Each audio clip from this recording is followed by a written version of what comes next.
សូមស្វាគមន៍ខ្ញុំឈ្មោះនីម៉ាអេលីស្មូលហើយនេះគឺជាកលឹះពីអាល់ហ្គូរីតវិស្វកម្មភាពថ្លៃថ្នូរនិងអាយុកាលវែងក្នុងប្រព័ន្ធជ្រើសរើសបុគ្គលិកដោយ AI ប្រវត្តិរូបពីរច្បាប់មានលក្ខណៈសម្បត្តិដូចគ្នាពិន្ទុផែដូចគ្នាបទពិសោធន៍ដូចគ្នាប៉ុន្តែមុនពេលអានពាក្យតែមួយសកម្មភាពមួយដែលមើលមិនឃើញកើតឡើងឈ្មោះមួយមានអារម្មណ៍ស្រួលចិត្តនិងមានសុវត្ថិភាពឈ្មោះមួយទៀតមានភាពខុសគ្នា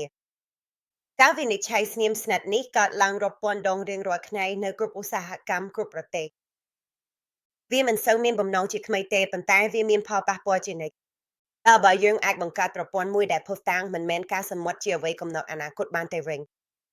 សូមស្វាគមន៍មកកាន់គំរូជ្រើសរើសបុគ្គលិកគ្មានអភិគុណភាពនេះជាចម្លើយរបស់កម្ពុជាចំពោះបញ្ហាដ៏ធំមួយរបស់មនុស្សជាតិយើងមកនិយាយអំពីអភិគុណភាព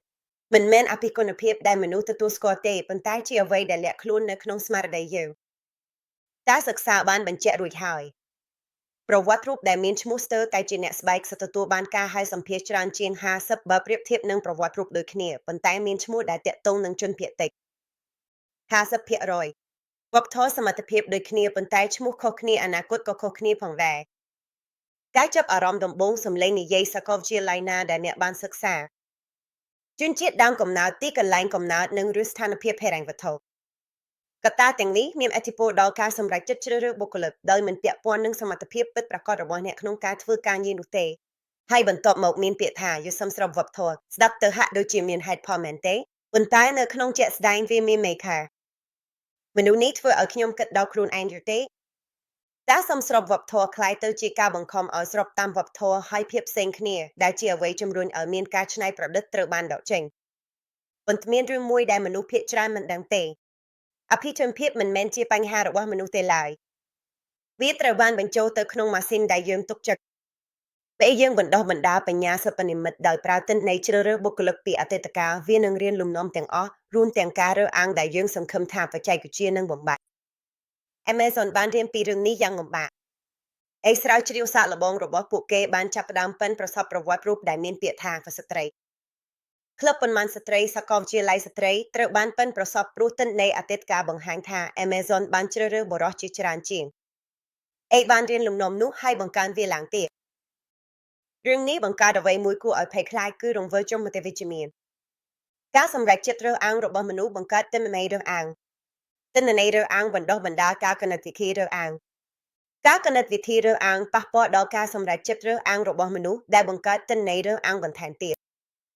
រង្វើលទៅវិញទៅមកចំនួនហើយចំនួនទៀតលុះត្រាតែមាននរណាម្នាក់បំបែករង្វើលនោះហើយជារឿងដែលខ្ញុំបានបង្កើត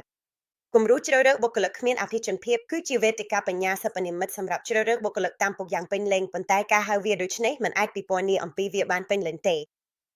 ប្រព័ន្ធនេះបានបង្កើតការស្រមើស្រមៃឡើងវិញយ៉ាងជ្រាលជ្រៅអំពីរបៀបដែលអង្គភាពស្វែងរកវាតម្លៃនិងរក្សាទុកទេពកោសល្យដោយបញ្ចូលបច្ចេកវិទ្យា5ដំបូងគឺ lexicon បង្ហាញអំពីបុគ្គលិកលក្ខណៈតាមរយៈភាសាទី2 job lexicon ការផ្គូផ្គងការងារយ៉ាងឆ្លាតវៃទី3គឺវិភាគសម្ភាសវាវិភាគចម្លើយសម្ភាសសរសេរដើម្បីកំណត់លក្ខណៈបុគ្គលិករចនាប័ទ្មទំនាក់ទំនងតម្លៃនិងសញ្ញាអរិយាប័ត្រព្រមទាំងរកឃើញនានាការនានារវាងបេក្ខជនបន្ទាប់មកវាបង្ហាញថែមទីលក្ខណៈនីមួយដើម្បីផ្ទៀងផ្ទាត់លក្ខណៈសមត្ថភាពការងារនិងទស្សន៍ទាយអំពីអាកប្បកិរិយាទី4គឺក្តីស្រឡាញ់ការងារការស្រាវជ្រាវបានបង្ហាញជាបន្តបន្ទាប់ថាបុគ្គលិកដែលមានក្តីស្រឡាញ់ពិតប្រាកដចំពោះតួនាទីរបស់ខ្លួនជាញឹកញាប់និងបង្ហាញសមត្ថភាពល្អនិងស្ថិតនៅជាមួយអង្គភាពរយៈពេលវែងដោយយល់ដឹងអំពីលក្ខណៈបុគ្គលិករបស់បេក្ខជនផ្គូផ្គងកម្លាំងរបស់ពួកគេជាមួយការងារដែលសមស្របនិងកំណត់អ្វីដែលជាចំណង់ចំណូលចិត្តពិតប្រាកដរបស់ពួកគេអ្នកអាចជ្រើសរើសបុគ្គលដែលមិនត្រឹមតែមានលក្ខណៈសម្បត្តិគ្រប់គ្រាន់ទេប៉ុន្តែមានការប្រាជ្ញាចិត្តយ៉ាងជ្រាលជ្រៅចំពោះតំណែងផងដែរទី5គឺការវិភាគអត្រារស់រានដោយប្រើវិធីសាស្ត្រ Bayesian ជាមួយការព្យាករណ៍ការរក្សាទុកតាម variable ដើម្បីទស្សន៍ទាយថានរណានឹងរីកចម្រើនក្នុងរយៈពេលវែងបើមើលដោយឡែកនីមួយមានអំណាចខ្លាំងប៉ុន្តែបើបញ្ចូលគ្នាវាប្រែការជ្រើសរើសបុគ្គលិកពីសកម្មភាពផ្អែកលើចំណង់ចំណូលចិត្តទៅជាការអនុវត្តដែលអាចវាស់វែងភាពយុត្តិធម៌បានមើលនេះបុគ្គលិកលក្ខណៈបែបបុរាណគឺមានបញ្ហាអ្នកបំពេញសំណួរតាមបែបសំណួរអ្នកដឹងថាចម្លើយណាដែលសមស្របបំផុតអ្នកលេងល្បិចប្រព័ន្ធមនុស្សគ្រប់គ្នាក៏ធ្វើដូចគ្នាជា lexicon ប្រើវិធីសាស្ត្រផ្សេងវាវិភាគអ្វីដែលអ្នកបានសរសេររួចហើយដូចជាលិខិតណែនាំប្រវត្តិរូបការទំនាក់ទំនងវិជ្ជាជីវៈរបស់អ្នក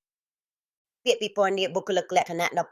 000ត្រូវបានគូបគងទៅនឹងសម្លេងពិតប្រាកដរបស់អ្នកដោយប្រើបច្ចេកវិទ្យាវិភាគភាសាធម្មជាតិឆ្លាតវៃដែលជាបច្ចេកវិទ្យាដែលស្ថិតនៅពីក្រោយប្រព័ន្ធ A ឆ្លាតបំផុតលើពិភពលោក Per Lexicon អាចកំណត់លក្ខណៈផ្លូវចិត្តលក្ខណៈផ្លូវអារម្មណ៍និងលំនាំអាកប្បកិរិយាដោយមានភាពត្រឹមត្រូវរហូតដល់80%ក្នុងការព្យាករណ៍បុគ្គលិកលក្ខណៈ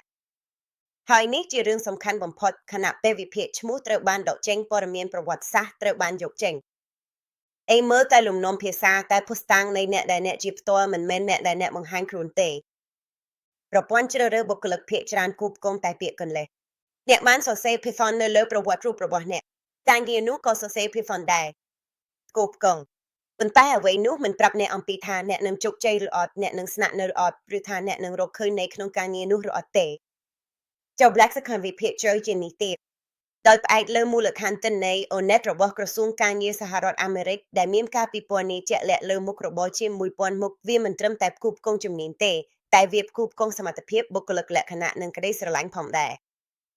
ដោយប្រើអ្វីមួយដែលហៅថា Jacket Index ដែលជាស៊ុំគណិតវិទ្យាសម្រាប់វាស់វែងភាពសមស្របពិតប្រាកដប្រព័ន្ធនេះវាតម្លៃបេក្ខជនតាមវិមាត្រច្រើនក្នុងពេលតែមួយលទ្ធផលវិញមនុស្សបានរកឃើញតួនាទីដែលពួកគេមិនធ្លាប់គិតដល់តួនាទីដែលការរួមបញ្ចូលលក្ខណៈពិសេសរបស់ពួកគេធ្វើឲ្យពួកគេក្លាយជាអ្នកលេចធ្លោហើយអ្នកជ្រើសរើសបុគ្គលិកក៏រកឃើញបេក្ខជនដែលមិនត្រឹមតែបំពេញតួនាទីទេប៉ុន្តែពួកគេក៏បំលែងតួនាទីនោះផងដែរនេះជាលេខមួយដែលគួរឲ្យកង្វល់សម្រាប់អង្គភាពគ្រប់ការចំនួនបុគ្គលិកម្នាក់ត្រូវចំណាយថ្លៃពី50ដល់200%នៃប្រាក់ខែប្រចាំឆ្នាំរបស់ពួកគេថ្លៃដើមសម្រាប់ជ្រើសរើសបុគ្គលិកពេលវេលាហ្វឹកហាត់ការបាត់បង់ផលិតភាពនិងចំណេះដឹងដែលចេញពីក្រុមហ៊ុន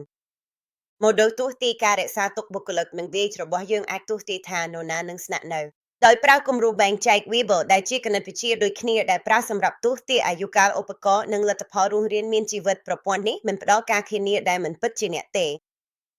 វាផ្ដល់ឲ្យអ្នកនៅ probable ភាពការយល់ដឹងពិតប្រាកដអំពីហានិភ័យហើយសំខាន់ជាងនេះវាបង្ហាញថាតើអ្វីដែលអ្នកអាចផ្លាស់ប្ដូរបាន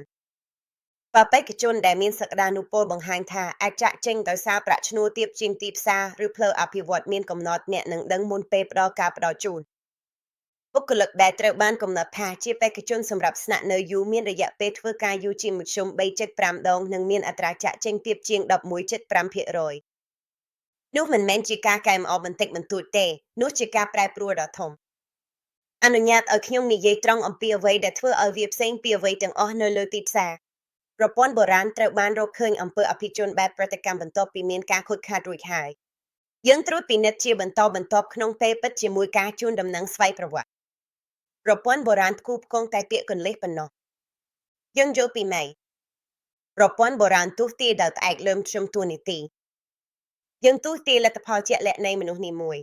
ប្រព័ន្ធបុរាណលាក់យុទ្ធសាស្ត្ររបស់ពួកគេក្នុងប្រអប់ខ្មៅយើងពន្យល់រាល់សំណើណែនាំបន្ថែមការ encrypt S256 ឬក្រេកម្រិតរដ្ឋាភិបាលបង្កើតផ្លូវតាមដានសកម្មភាពដោយ blockchain សម្រាប់រាល់សកម្មភាពនិងបច្ចេកទេសបំបត្តិអភិជនប្រឆាំងដែលទប់ស្កាត់ការទាញយកព័ត៌មានប្រជាជនជាសកម្មឥឡូវនេះអនុញ្ញាតឲ្យខ្ញុំប្រាប់ថាហេតុអ្វីវាសំខាន់សម្រាប់កម្ពុជាកំពុងឈរនៅចំណុចសំខាន់មួយនៃការប្រែប្រួល Digital របស់ខ្លួនខណៈពេលប្រទេសផ្សេងកំពុងប្រឈមមុខនឹងប្រព័ន្ធធនធានមនុស្សចាស់ដែលបានកសាងមកជាច្រើនទសវត្សរ៍មុនកម្ពុជាអាចលោតផុតទៅកាន់បច្ចេកវិទ្យា A ទំនើបបំផុតបានផ្ទាល់នេះធ្វើឲ្យកម្ពុជាក្លាយជាមជ្ឈមណ្ឌលតំបន់សម្រាប់ការអភិវឌ្ឍ A មានសីលធម៌នៅអាស៊ីអាគ្នេយ៍វាបង្កើតការងារដែលមានតម្លៃខ្ពស់ដូចជាវិស្វករ A អ្នកវិទ្យាសាស្ត្រទិន្នន័យអ្នកជំនាញពុកអ្នកជំនាញសីលធម៌និងភាពត្រឹមត្រូវសម្រាប់កម្លាំងពលកម្មវ័យក្មេងមានទេពកោសល្យរបស់កម្ពុជាហើយវាក៏ដោះស្រាយបញ្ហាដែលមានលក្ខណៈពិសេសជាកម្ពុជាតាំងវាតម្លៃតាមពុកមានន័យថាមនុស្សមានទេពកោសល្យនៅបាត់ដំបងអាចប្រកួតប្រជែងយ៉ាងត្រឹមត្រូវជាមួយនរណាម្នាក់នៅភ្នំពេញដោយមិនចាំបាច់ខ្លះទីសម្រាប់កម្ពុជានវានុវត្តន៍នេះបង្ហាញពីស្តង់ដារដែលអាចនាំចេញទៅតំបន់ជា model ឲ្យប្រទេសផ្សេងសិក្សានិងជាសេចក្តីប្រកាសថាប្រទេសតូចមួយអាចដឹកនាំពិភពលោកបាន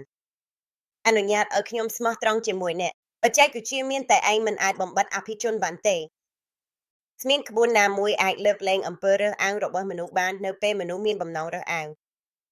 ភាពត្រឹមត្រូវយូរអង្វែងត្រូវការការបដិញ្ញារបស់អង្គភាពការបង្ហាញច្បាស់លាស់និងការវិនិយោគបន្តបន្ទាប់ក្នុងការធ្វើឲ្យត្រឹមត្រូវប៉ុន្តែអ្វីដែលខ្ញុំបានបង្កើតអ្វីដែលវេទិកានេះផ្ដល់ជូនគឺជាគំរូសម្រាប់កម្ពុជានេះមិនមែនជាបច្ចេកវិទ្យាទេ វាជាសេចក្តីប្រកាសថាសមត្ថភាពមានសារៈសំខាន់ថាភស្តុតាងលើការសន្មត់ថាប្រទេសមួយអាចដឹកនាំដោយជាគំរូទីនេះដែលវិទ្យាសាស្ត្រទិន្នន័យនិងមនុស្សធម៌រួមគ្នាដើម្បីបំលែងន័យនៃសមត្ថភាពអនាគតនោះចាប់ផ្ដើមពីទីនេះគំរូជ្រើសរើសបុគ្គលិកដែលគ្មានអភិជនលើសពីក្បួនកុំព្យូទ័រ